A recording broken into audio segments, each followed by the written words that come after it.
Effective immediately, the Madison Metropolitan School District's head of communications, Tim LeMonds, has retired. This directly following an investigation regarding LeMonds. NBC 15 Investigates' Elizabeth Wattis joins us live now from MMSD's central office. Yeah, Elizabeth, you also just found out that investigation is complete. Yeah, Mark and Maria, that's what Deputy Superintendent of MMSD told me tonight. I'm here live outside the Doyle Administration Building, and we know that Tim LeMonds has been on leave from his position here since at least mid-June. This after a complaint made against him alleging abuse and harassment was made public. Now let's go back to May. LeMonds went to court to try and keep the complaint against him from going public. I went to court to fight for its release.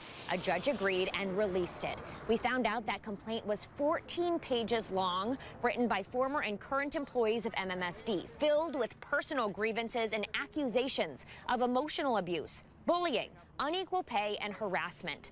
LeMonds has continually denied these claims. Tonight, in a statement, MMSD's interim superintendent says, quote, "We are committed to rebuilding community trust, supporting our communications team, and stabilizing district practices during this transitional year for the district."